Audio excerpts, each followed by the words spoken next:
ଆର୍ତ୍ତତ୍ରାଣଙ୍କ ପବିତ୍ର ପ୍ରାଙ୍ଗଣରେ ସତ୍ସଙ୍ଗ ହେଇଛି, ନାମ କୀର୍ତ୍ତନ ହେଇଛି, ବହୁତ କଥା ହେଇଛି। ଯାହା ବି ହେଇଛି ସେ ପୂର୍ବ ଅର୍ଜିତ କର୍ମରୁ ହେଇଛି। ଦେବର୍ଷି ନାରଦଙ୍କ କଥା ଆପଣମାନେ ସବୁ ଶୁଣିଛନ୍ତି। ଦେବର୍ଷି ନାରଦ ଯେତେବେଳେ ଗୋଟେ ମାନେ ତାଙ୍କ ମା ପର ଘରେ ବାସନ ମାଜି ବା ଘର ଓଳେଇ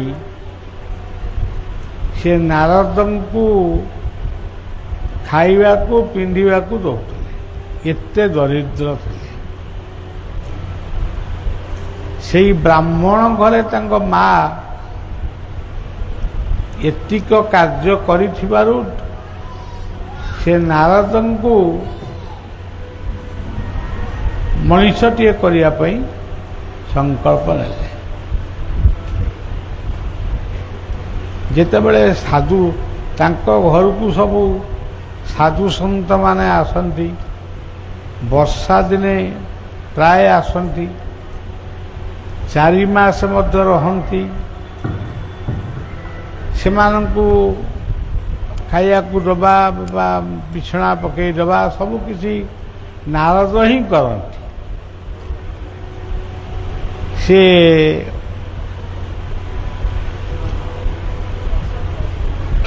ସବୁଦିନେ ଯେତେବେଳେ ସେବା କରନ୍ତି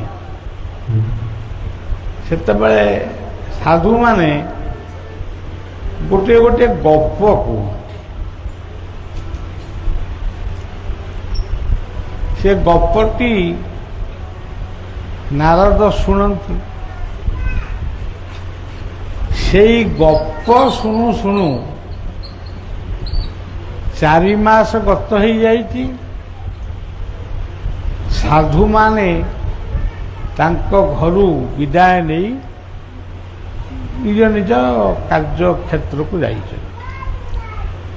କିନ୍ତୁ ନାରଦଙ୍କର ସେଇ କଥାଟା ମନରେ ଅଛି ଯେ ସାଧୁସନ୍ତମାନେ ମୋତେ ଛାଡ଼ିକିରି ଚାଲିଗଲେ, ମୁଁ ଆଉ କାହାର ସେବା କରିବି। ଏମିତି ଦିନେ ସମୟ ଆସିଲା, ସର୍ପଦଂଶନରେ ତାଙ୍କ ମାଙ୍କର ମଧ୍ୟ ମୃତ୍ୟୁ ହୋଇଗଲା। ତାଙ୍କ ମା ମରିଗଲେ। ତେଣୁ ନାରଦ ଆହୁରି ଦୁଃଖରେ ଭାଙ୍ଗି ପଡ଼ିଲେ।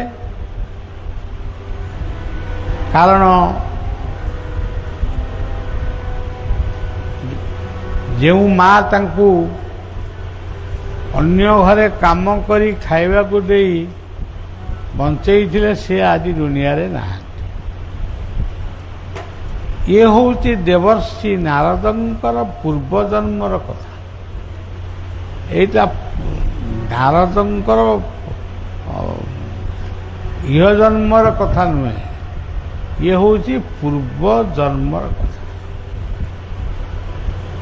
ସେଇନାଗି ଭାଗବତ କହିଲେ, ପୂର୍ବେ ଯେହୁ କରିଥାଇ ସ୍ୱୀକୃତ କେଶବ କାର୍ଯ୍ୟେ ଲାଗେ ତାର ଚିତ। ସମସ୍ତଙ୍କର ଅର୍ଥ ବା ଶ୍ରମ ଯେ ସବୁ ମାନେ ଏମିତି ଯେମିତି କାର୍ଯ୍ୟ ଆଜି ହେଉଛି, ଏମିତିଆ କାର୍ଯ୍ୟରେ ଲାଗିପାରିବ ଆର କୌଣସି ଗ୍ୟାରେଣ୍ଟି ନାହିଁ। ଯାହାର ପୂର୍ବାର୍ଜିତ ଧନ, ପୂର୍ବାର୍ଜିତ ବିଦ୍ୟା, ଯାହାର ପୂର୍ବଜନ୍ମର କିଛି ସ୍ୱୀକୃତ ଥିବ, ସାଧୁସନ୍ତମାନଙ୍କର ଆଶୀର୍ବାଦ ଥିବ, ସିଏ ହିଁ ପ୍ରକୃତରେ ସତ୍ସଙ୍ଗ ଲାଭ କରିବ। ମାର୍କଣ୍ଡେୟ ଋଷି ଯେତେବେଳେ ଜନ୍ମ ହେଲେ, ତାଙ୍କୁ ଜାତକ ଦେଖିକିରି ପଣ୍ଡିତ ମାନେ କହିଲେ ଇଏ 12 ବର୍ଷ ମାତ୍ର ବଞ୍ଚିବ, 12 ବର୍ଷ ପରେ ଇଏ ଚାଲିଯିବ। ତାଙ୍କ ଘରେ ବାପ ମାଙ୍କ ମନ ଦୁଃଖ, ପୁଅଟିଏ ଜନ୍ମ ହେଲା, ସେ ପୁଣି 12 ବର୍ଷ ପରେ ତା ଦୁନିଆରୁ ଚାଲିଯିବ। ସେ ଏଇ ବ୍ୟସ୍ତ ହେଉଥିବା ବେଳେ କେହି ଜଣେ ମହାନ ପୁରୁଷ ସେ ଆସି ତାଙ୍କ ବାପ ମାଙ୍କୁ କହିଲେ ଯେ ତୁମେ ବ୍ୟସ୍ତ ହୁଅ ନା, ଏଇ ବାଳକଟିକୁ ନେଇ ଶିବଙ୍କ ମନ୍ଦିର, ତମ ଗାଁର ଯୋଉ ଶିବ ମନ୍ଦିର ଅଛି, ସେଇ ଶିବ ମନ୍ଦିର ଆଗରେ ସେ ଖାଲି ଠିଆ ହବ, ଆଉ କିଛି କରିବା ଦରକାର ନାହିଁ। ଯୋଉମାନେ ଶିବଙ୍କ ଦର୍ଶନ କରି ଫେରୁଥିବେ ସେ ସମସ୍ତଙ୍କୁ ଟିକେ ନମସ୍କାର କରିବେ। ଏ କଥାକୁ ସେ ତାଙ୍କ ବାପ ମା ମନେ ରଖି ପିଲାଟିକୁ ଶିବ ମନ୍ଦିର ସମ୍ମୁଖରେ ଠିଆ କଲେ ଏବଂ କହିଲେ ଯେ ଭକ୍ତମାନେ ଆସୁଥିବା ପର୍ଯ୍ୟନ୍ତ ତୁମେ ଏଇଠି ଠିଆ ହେଇ, ଯିଏ ଆସିବେ ତାଙ୍କୁ ଖାଲି ନମସ୍କାର କିଏ କରିବ। ସେଇ କଥା କରୁଥିଲେ। ଦେବର୍ଷି ନାରଦ ମଧ୍ୟ ଗୋଟେ ମାୟା ରୂପ ଧାରଣ କରି ମଣିଷ ରୂପରେ, ଆପଣମାନେ ଏ କଥାଟାକୁ ଅନୁଭବ କରିପାରିବେ, ଦେବତାମାନେ ସ୍ୱର୍ଗରୁ ଓହ୍ଲେଇକିରି ଆସନ୍ତି, ଇଏ କଥା ସବୁ ଯିଏ କୁହନ୍ତି ସିଏ ଗୋଟେ କଥା, କିନ୍ତୁ ପ୍ରକୃତରେ ସେମାନେ ମାୟାବେଶ ଧାରଣ କରି ମାୟା ରୂପ ନେଇ ସେମାନେ ସତସଙ୍ଗ ବା ଭଲ ଜାଗାରେ ପହଞ୍ଚନ୍ତି। ଆର ବହୁ ପ୍ରମାଣ ମଧ୍ୟ ଅଛି। ତେଣୁ ସେଇଆ ହେଲା, ଇଏ ଗୋଟେ ମାୟା ରୂପ ଧାରଣ କରି ଆସିକିରି ପହଞ୍ଚିଲେ। ଆପଣମାନେ ଜାଣିଛନ୍ତି ଗୋସ୍ୱାମୀ ତୁଳସୀ ଦାସ ଭାରତବର୍ଷର ମହାନ ସନ୍ଥ, ରାମବାଗୀ ସନ୍ଥ, ସେ ଗୋଟିଏ ଓସ୍ତ ଗଛ ମୂଳେ ପାଣି ଦିଅନ୍ତି, ଶ୍ରୀରାମ ଶ୍ରୀରାମ ବୋଲି ଭଜନ କରନ୍ତି। କିଛି ଦିନ ଭଜନ କଲା ପରେ ଗୋଟେ ଛାୟା ମୂର୍ତ୍ତି ତାଙ୍କ ଆଗରେ ଠିଆ ହେଲା। ସେ ପଚାରିଲେ ତମେ କିଏ? ସେ ତାର କ'ଣ ପରିଚୟ ଦେଲା। ତମେ ମତେ କାହିଁ ଦେଖା ଦଉଛ? ନା ଏଇ ବୃକ୍ଷକୁ ଆଶ୍ରୟ କରି ମୋର ଅନେକ ଦିନ କଟି ଯାଇଛି। ମୁଁ ରାମ ରାମ କହି ଏ ବୃକ୍ଷ ମୂଳରେ ଜଳଦାନ କରିଛି। ସେ ପ୍ରେତଟି କହୁଛି ଆପଣ ଯେତେବେଳେ ରାମ ରାମ କହନ୍ତି ମୁଁ ସେ କଥାକୁ ଶୁଣେ ଏବଂ ଆପଣଙ୍କର ନିଷ୍ଠାକୁ ମୁଁ ଲକ୍ଷ୍ୟ କରେ। ଆଜି ମୁଁ ମୁକ୍ତି ପାଇବି, ମୋର ଆଜି ଗୋଟେ ଆଦେଶ ଆସିଲାଣି, ମୁଁ ବର୍ତ୍ତମାନ ମୁକ୍ତି ପାଇଯିବି, ଆଉ ପ୍ରେତ ହେଇ ରହିବିନି। ମତେ କ'ଣ ଯଦି ଆପଣଙ୍କର ଥିବ ମାଗିବା ପାଇଁ ତାହେଲେ ମାଗନ୍ତୁ, ମୁଁ ଦେଇକିରି ଯିବି। ଆଉ ଇଏ ମନେ ମନେ କହିଲେ ମୁଁ ତ ରାମଙ୍କୁ ଭଜୁଛି, ଇଏ ଗୋଟେ ପ୍ରେତ, ଇଏ ପୁଣି ମତେ କ'ଣ ବର ଦେବ? ପ୍ରେତ କିନ୍ତୁ ବାରମ୍ବାର କହୁଛନ୍ତି ତମେ ବର ନ ମାଗିବା ପର୍ଯ୍ୟନ୍ତ ମୁଁ ଯିବିନି। ଇଏ କହିଲେ ଯେ ମୁଁ ଆଉ କ'ଣ ବର ମାଗିବି, ମୋ ଜୀବନର ଲକ୍ଷ୍ୟ ହେଉଛି ପ୍ରଭୁ ଶ୍ରୀରାମଙ୍କର ଦର୍ଶନ। ଆପଣ ମତେ ସେଇ ବର ଦେଇପାରିବେ? ପ୍ରେତ କହୁଛନ୍ତି ମୁଁ ଯଦି ସେଇ ବର ଦେଇପାରୁଥାନ୍ତି ତାହେଲେ ମୁଁ ଏପର୍ଯ୍ୟନ୍ତ ପ୍ରେତ ହେଇ କାହିଁକି ଥାନ୍ତି? ମୁଁ କେମିତି ସେ ବର ଦେବି? କିନ୍ତୁ ମୁଁ ତୁମକୁ ଗୋଟିଏ ମାର୍ଗ ଦେବି, ଯେଉଁ ମାର୍ଗରେ ଗଲେ ତମେ ଉଦ୍ଧାର ହେବ। ନା କୋଉ ମାର୍ଗଟି? ସେ କହିଲେ ଏଇ ଯୋଉ ପାହାଡ଼ ଦେଖାଯାଉଛି ଅଳ୍ପ ଦୂରରେ, ସେ ପାହାଡ଼ ତଳେ ଗୋଟେ ସତ୍ସଙ୍ଗ ସବୁଦିନ ହୁଏ। ସେଠିକି ଯୋଉ ଗାଁର ଲୋକମାନେ ଆସିଲେ ରାମାୟଣ ଶୁଣନ୍ତି। ଗୋଟିଏ ଲୋକ ଲଣ୍ଠନଟିଏ ଧରି ସବା ଆଗରେ ଆସେ, ସେ ଆସିକି ବସିଥାଏ। ଯେତେବେଳେ ସତ୍ସଙ୍ଗ ସରିଯାଏ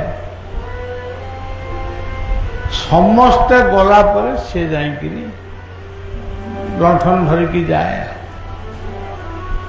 ସିଏ ହେଉଛନ୍ତି ମାୟାର ହନୁମାନ।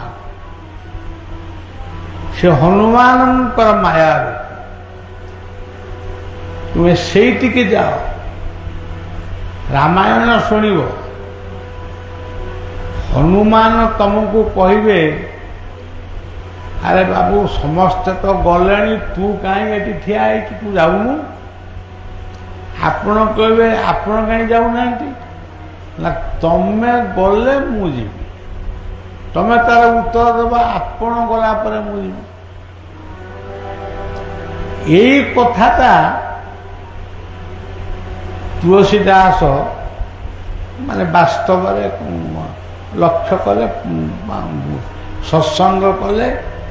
ସେଇ ହନୁମାନ, ବୁଢ଼ା ହନୁମାନ ଯିଏ ବହିଥିଲା, ସିଏ କହିଲା ଆରେ ବାବୁ ସମସ୍ତେ ତ ଘରକୁ ଗଲେଣି, ଖାଇ ପିଇ ଶୋଇବେ, ଆଉ ତୁ ଏଠି କାହିଁ ଏକୁଟିଆ ଠିଆ ହେଇଛୁ? ତୁ ଆଗରେ ଯାଉନୁ, ଘରେ ଖାଇ ପିଇ ଶୋଇବୁ। ନା ଆପଣ ଯାଉନାହାନ୍ତି, ଆପଣ ଖାଇବେନି? ନା ନାଇଁ ମୋର ଖାଇବା ଦରକାର ନାହିଁ। ନା ମୋର ବି ଖାଇବା ଦରକାର ନାହିଁ। ଆପଣ ଗଲେ ମୁଁ ଯିବି। ଏଇଭଳି ଭାବରେ କଥାବାର୍ତ୍ତା ହଉ ହଉ ସେ ସାଷ୍ଟାଙ୍ଗ ଦଣ୍ଡବତ କରି ତୁଳସୀ ଦାସ କହିଲେ ହେ ହନୁମାନ, ଆପଣ ମାୟା ରୂପ ଧାରଣ କରି ଆମକୁ ଉଦ୍ଧାର କରିବା ପାଇଁ ଏଠିକି ଆସିଛନ୍ତି, କିନ୍ତୁ ଆଜି ଆମକୁ କହୁଛନ୍ତି ଯାଆନ୍ତୁ, ମୁଁ କେବେ ବି ଯିବିନି। ମୋ ଜୀବନର ଲକ୍ଷ୍ୟ ହେଉଛି ରାମଙ୍କୁ ପାଇବା। ମୁଁ ରାମଙ୍କୁ ପାଇବା ପାଇଁ କୋଉ ମନ୍ତ୍ର ଦରକାର ମୋତେ ଟିକେ କହିଲେ ତାପରେ ମୁଁ ପଳେଇବି। ତେଣୁ ହନୁମାନ ପ୍ରସନ୍ନ ହେଲେ ଏବଂ ସେ ନିଜର ରୂପ ଧାରଣ କରି ତାଙ୍କୁ ରାମ ମନ୍ତ୍ର ପ୍ରଦାନ କଲେ। କହିଲେ ଯାଅ, ଇତସ୍ତତ ହବନି, ଚଳଚଞ୍ଚଳ ହବନି, ଇଏ ନାମକୁ ଛାଡ଼ିବନି। ଯେତେ ଦୁଃଖ କଷ୍ଟ ଯାହା ଆସିଲେ ବି ଏ ନାମକୁ ତୁମେ ଭଜନ କରିବ। ଅମୁକ ବଜାର ପାଖରେ ଗୋଟେ ଖାଲି ଘର ଗୋଟେ ଅଛି ଟୁଙ୍ଗି, ସେଠି କେହି ନାହାନ୍ତି, ତମେ ସେଇ ଘରେ ରହିବ। ତୁଳସୀ ଦାସ ହନୁମାନଙ୍କର କୃପା, ହନୁମାନ କହିଲେ ଗୁରୁ, ଗୁରୁ କୃପାକୁ ପାଥେୟ କରି ସେଇ ବଜାର ମୁଣ୍ଡରେ ଯୋଉ ଟୁଙ୍ଗି ଥିଲା, ସେ ଟୁଙ୍ଗି ଭିତରେ ବସି ରାମଙ୍କର ମନ୍ତ୍ରକୁ ଜପ କଲେ। ଯୋଉଦିନ ଜପ କଲେ ପ୍ରଥମେ ଗୋଟିଏ ଲୋକ ଆସିକିରି କହିଲା କାଠ ନବ କାଠ, ଇଏ ସବୁ ଶୁଣିକିରି କହିଲେ ହେ ମୁଁ ଗୋଟେ ରାମ ନାମ ଜପ କରୁଛି, ଇଏ ଗୋଟେ ଆଜି କହୁଛି କାଠ ନେବ। ମୁଁ କ'ଣ କାଠ ପାଇଁ ଏଠି ତପସ୍ୟା କରୁଛି? ନାଇଁ ନାଇଁ ଆମର କାଠ ଦରକାର ନାହିଁ, ତମେ ଯା। ସେ ଗଲେ। ତାପରେ ଆଉ ଗୋଟେ ଲୋକ ଆସିକିରି ପହଞ୍ଚିଲା, କହିଲା ଚାଉଳ ନେବ ଚାଉଳ। ସେ ଆହୁରି ବିଗିଡ଼ି ଗଲେ, କହିଲେ ମୁଁ ଏଠି ଗୋଟେ ଉପାସନା କରୁଛି, ଏ ଲୋକଟା କ'ଣ ଆସିକି ମୋତେ ସିଏ କହିଲା କାଠ ନିଅ, ଇଏ କହୁଛି ଚାଉଳ ନିଅ। ମୁଁ ଖାଲି ଚାଉଳ ଦେବିନି, ଚାଉଳରେ ପନିପରିବା ସବୁ ଅଛି। ସେ କହିଲା ମୋର ଦରକାର ନାହିଁ, ତମେ ଏଠୁ ଶୀଘ୍ର ଗଲ। ତାପରେ ଆଉ ଜଣେ ଆସିଲା, ସିଏ ବି ଆସିକିରି ଗୋଟା କ'ଣ ଦିଆସିଲି କି କ'ଣ ଗୋଟା ଯାଚିଲା। ଆଉ ତୁଳସୀ ଦାସ ସବୁକୁ ଫେରେଇ ଦେଲେ। ନିରାଶ ହେଇ ପୁଣି ସେଇ ପାହାଡ଼ ତଳକୁ ଗଲେ, ଯୋଉଠି ସତସଙ୍ଗ ହଉଥିଲା, ରାମ ନାମ ଭଜନ ହଉଥିଲା। ଇଏ ବି ସେଇଠି ବସିଲେ। ସେଇ ଯୋଉ ମାୟା ହନୁମାନ, ସିଏ ମଧ୍ୟ ତା ବାଟରେ ସିଏ ବି ସେଇଠି ବସିଲେ। ସମସ୍ତେ ଗଲେ। ଇଏ ପୁଣି ହନୁମାନଙ୍କୁ ସାଷ୍ଟାଙ୍ଗ ଦଣ୍ଡବତ କରି କହିଲା, ପ୍ରଭୁ ଆପଣ ମୋତେ ଠକିଲେ। ନା କ'ଣ ମୁଁ ଠକିଲି? ଆପଣ ମନ୍ତ୍ର ଦେଲେ, ଯୋଉ ଜାଗାରେ ବସିବା କଥା କହିଲେ ସେଇ ଜାଗାରେ ମୁଁ ବସିଲି। ଜଣେ ଆସି କହିଲା କାଠ ନେବ, ଜଣେ କହିଲା ଚାଉଳ ନେବ, ଜଣେ କହିଲା ପରିବା ନେବ। ଏମିତି ସବୁ ହେଇ ହେଇ ଶେଷରେ ମୋର ସାଧନା ଭଗ୍ନ ହେଲା। ମୁଁ ବର୍ତ୍ତମାନ ମାନେ ଗୋଟେ ନିରାଶ ହେଇ ଫେରି ଯାଉଛି। ଆଉ ହନୁମାନ କହିଲେ, ତୁ ନିରାଶ ହେଇନୁ। କେଇ ଜଣଙ୍କୁ ଦେଖିଲୁ? ନା 3 ଜଣଙ୍କୁ ଦେଖିଲୁ। ତା ଦେହରେ ଗୋଟେ ସ୍ତ୍ରୀ ଲୋକ ଥିଲା। ନା ହଁ, ଗୋଟେ ସ୍ତ୍ରୀ ଲୋକ ଥିଲା। କହିଲା ଆରେ ସେଇ ପରା ସୀତା, ଯିଏ ପ୍ରଥମେ ଆଇଥିଲେ ସେ ହେଉଛନ୍ତି ରାମ, ଶେଷକୁ ଯିଏ ଆଇଥିଲେ ସେ ହେଉଛନ୍ତି ଲକ୍ଷ୍ମଣ। ସେ ଦେଖେଇଦେଲେ ହାତରେ, ତୁ ମୋ ହାତକୁ ଅନା। ଏ ହାତରେ ଯୋଉ ରୂପ 3ଟିକୁ ଦେଖୁଛୁ, ସେଇ ରୂପ ଦେଖିଥିଲୁ ନା ଆଉ ଅନ୍ୟ ରୂପ ଦେଖିଥିଲୁ?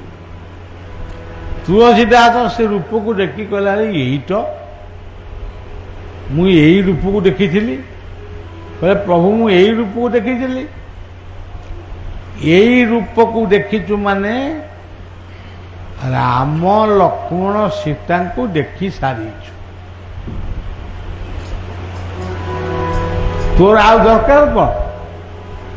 ତୁ ଟିକେ ଆଖି ମେଲା କରି ତାଙ୍କୁ ଟିକେ ଦେଖିଥିଲେ ଭଲ ହେଇଥାନ୍ତା, କିନ୍ତୁ ତୁ ଅଜ୍ଞାତରେ ପଳେଇ ଆସିଲୁ। ତୁ ତାଙ୍କ ଶବ୍ଦ ତ ଶୁଣିଛୁ? ନା ହଁ, ଶବ୍ଦ ଶୁଣିଛୁ। ସିଏ ଆମକୁ ବିରକ୍ତ କରିଛନ୍ତି, ମୁଁ ବି ତାଙ୍କ ଉପରେ ବିଗିଡ଼ିଛି।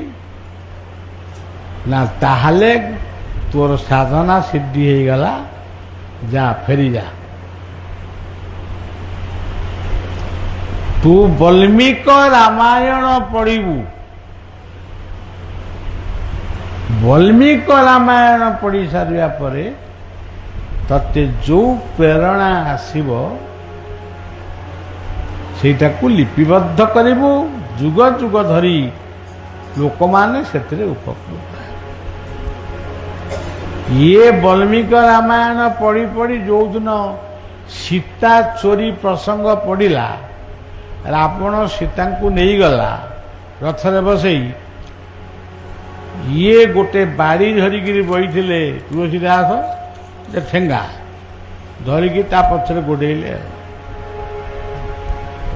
ତ ବାଟରେ ପଚାରିଲେ, ହଇବ ନନା କୁଆଡ଼େ ଯାଉଛ? ନା ମୁଁ ଯାଉଛି ଲଙ୍କାକୁ। ଏ ଲଙ୍କା କୋଉଠି, ତମେ କୋଉଠି? ତୁମେ ଲଙ୍କାକୁ କ'ଣ ଯାଉଛ? ନା ମୋ ମାକୁ ଇଏ ନେଇକିରି ପଳେଇ ଯାଇଛି ରାବଣ। ମୁଁ ଲଙ୍କାକୁ ଯିବି, ସେ ରାବଣକୁ ବାଡ଼େଇବି, ମୋ ମାକୁ ଉଦ୍ଧାର କରିକି ଆଣିବି। ଆରେ ସିଏ କୋଉ କାଳର କଥା? ବାଲ୍ମୀକି ରାମାୟଣରେ ତୁ ପଢ଼ିକିରି ଗୋଟେ ପାଗଳ ହେଇଯାଇଛୁ। ସୀତା ଉଦ୍ଧାର ହେଇଯାଇଛନ୍ତି, ଆଉ ରାମ ବି ସବୁ କଥା ସେ କହିଲେ। ସେ କହିଲା ମୁଁ ଜମା ବିଶ୍ୱାସ କରିବିନି, ଆଉ ଯଦି ଉଦ୍ଧାର ହେଇଛନ୍ତି ମୋତେ ଦେଖାଅ। ଯଦି ନ ଦେଖେଇବ ଏଇ ପାଣି ଭିତରେ ମୁଁ ବୁଡ଼ିକିରି ମରିବି। ୟା କହି ପାଣିରେ ପଶିଲେ। ଆଉ ପାଣି ଯେତେବେଳେ ନାକ ପର୍ଯ୍ୟନ୍ତ ହେଲା, ଏଇ ଯେଉଁ ମୂର୍ତ୍ତିମାନେ ପଠେଇଥିଲେ, ମାନେ ରାମକୁ ନଈ ଭିତରକୁ ଯାଇଥିଲେ, ସେ ନଈ ବାଲି ଉପରେ ତାଙ୍କ ରୂପ ଧାରଣ କରି ରାମ ଲକ୍ଷ୍ମଣ ସୀତା ଇଏ ରୂପକୁ ଧାରଣ କରି ସେ ନଈ ବାଲି ଉପରେ ଠିଆ ହେଲେ। ତୁଳସୀଦାସ ଦେଖ, ତମ ମା ଉଦ୍ଧାର ହେଇସାରିଛନ୍ତି। ରାବଣ ଦୁନିଆରୁ ଚାଲି ଯାଇଛି, ଲକ୍ଷ୍ମଣ ଅଛନ୍ତି, ରାମ ଅଛନ୍ତି, ତେଣୁ ତମେ ଫେରି ଯାଉଛ କ'ଣ? ଇଏ ଅନେଇଲା, କହିଲା ବା ପ୍ରକୃତରେ ତ ଇଏ ରାମ ଲକ୍ଷ୍ମଣ ସୀତା, ଆଉ ଏଇ ତ ରୂପ। ଆଉ ସେଇଠି ତୁଳସୀ ବିଶ୍ୱାସ କଲେ, କହିଲେ ପ୍ରଭୁ ମୋତେ କ୍ଷମା ଦିଅ, ମୁଁ ଅଜ୍ଞାନୀ, ମୁଁ ହନୁମାନଙ୍କ ଠାରୁ ରାମ ମନ୍ତ୍ର ପାଇ ଆଜି ନିଜକୁ ଧନ୍ୟ ମନେ କରିଛି। ଏବଂ ତ୍ରେତୟା ଯୁଗ କୋଉ କାଳରୁ ଗଲାଣି, ତାପରେ ପୁଣି ଆହୁରି ଗୋଟାଏ ଯୁଗ ଗଲାଣି, ଦ୍ୱାପର ଯୁଗ ଗଲାଣି। ଦ୍ୱାପର ଯୁଗ ପରେ ବର୍ତ୍ତମାନ କଳି ଯୁଗ ଆସିକି ପଶିଲାଣି। ଏଭଳି ପ୍ରସଙ୍ଗ ଭିତରେ ଆଜି ରାମଙ୍କୁ ମୁଁ ପାଇଛି, ତାଠାରୁ ମୋର ଆଉ ବଡ଼ କଥା କିଛି ନାହିଁ। ତେଣୁ ଏଠି ଗୋପାଳ ଗୋଟେ ଆପଣମାନଙ୍କର ଛୋଟ ଭାଇ, ସିଏ ଯେଉଁ କଥା କହୁଥିଲା, ସେ କଥାର ଅର୍ଥଟା ହେଉଛି ଏଇଠି, ଆମେ ସତସଙ୍ଗ କରିବା, ଗୁରୁଙ୍କ କଥା ମାନିବା, ଆଉ କିଛି କରିବାନି। ଆମେ ତ ଅପରାଧୀ ହେଇକି ଦୁନିଆରୁ ଯିବା, ଆଉ ଗୁରୁ କୃପାଟା କେତେବେଳେ ପାଇବା? ସେଇଠି ତୁଳସୀଦାସ ବାଲ୍ମୀକି ରାମାୟଣ ପାଠ ଶେଷ କରି ଆରମ୍ଭ କରିଥିଲେ ପବିତ୍ର ରାମଚରିତ ମାନସ। ସେ ରାମଚରିତ ମାନସ ଆଜି ଭାରତ ବର୍ଷରେ ପ୍ରଚାର ହେଇଛି।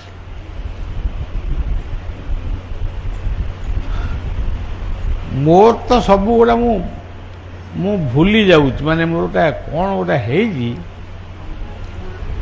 ମୁଁ ସିନା ଗୋଟେ କହୁଛି, ମୋତେ ଡାକନା, ପୂଜା କରନା, ମୁଁ ମୋର ବସିଲି ଟିକେ ପ୍ରାର୍ଥନା ଶୁଣିବି ନା କ'ଣ କିଏ କହିବ ଟିକେ ଶୁଣିବି, ନାଇଁ ସେ ସବୁ ହେଇ ସେଇ ମୁହଁରେ ଆସି ପୁଣି ସେ ମାଇକି ମୋରି ପାଖରେ,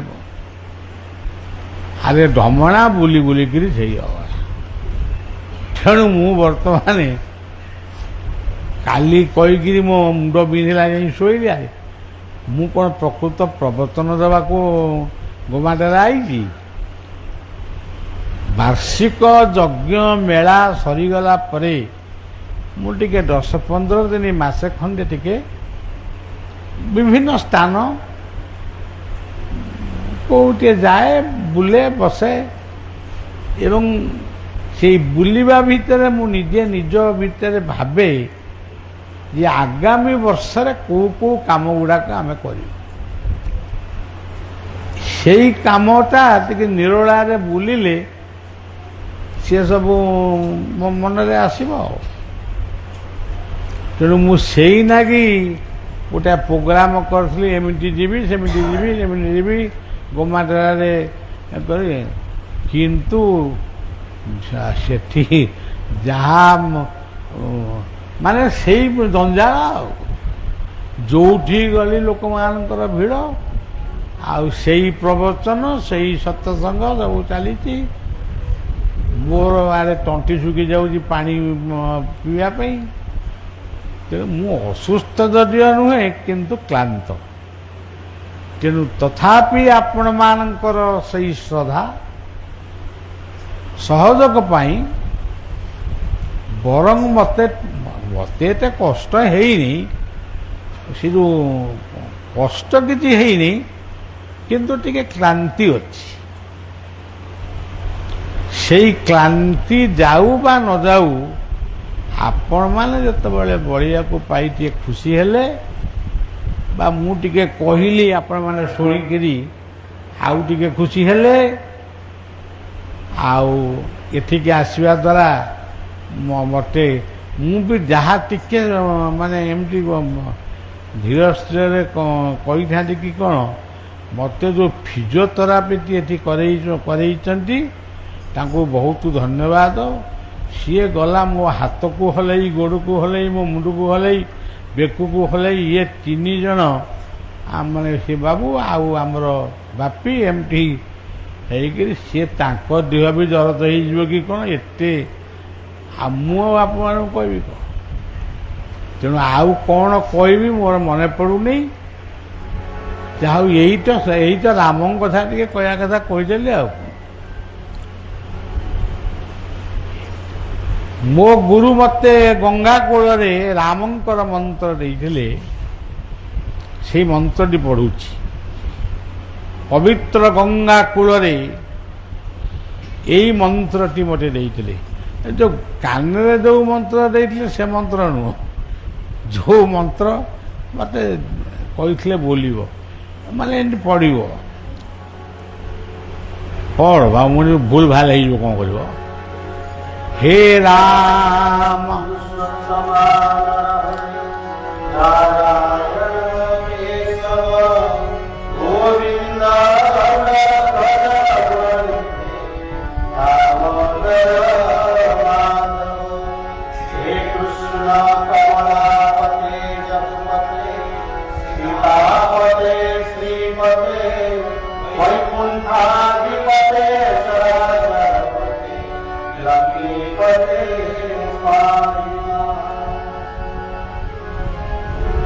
ये मंत्र मो पाई, ये मंत्र ये गोटे साधारण मंत्र मो पाई नुह। से मंत्रटी को आपण मानकु सुनेली। से मंत्राधिदेवता राम। मु मोर गुरु को पचारि आपण राम को कौन पाई, से कही 3 थर मु पाई। मते कौपुनी पिंधे निजे उल्लग्न हेई तांको कौपुनी को फिटे मते कौपुनी देइथिले। मोर गुरु एते दयालु एवं सेई गुरु कृपा पाई आज आपण मानक पाखरे आमे पहुंची पारिचु। आपण माने भी सेई गुरु कृपा लाभ पाई जीवन में सब बेले गोटे संग्राम करो, किंतु खामुखियाली हो जाऊच। आमे कौन सबू जे बही सब रहा समस्ते दिने विदाय, आमे विदायी बंधु आसीचु विदाय नहीं पड़े। आमर राउरकेलार जने बाबू आम ससुर କ'ଣ ତା ନା ମୋର ନାଁ ଗୁଡ଼ା ମନେ ପଡ଼ିବ। ହଁ, ଟିକିନି ଶ୍ୱଶୁର ଧନଞ୍ଜୟ ପଣ୍ଡା ଆର ବର୍ଷ ଏଇଠି ଥିଲେ। ଦେଖନ୍ତୁ ଆର ବର୍ଷ ଏଇଠି ଥିଲେ।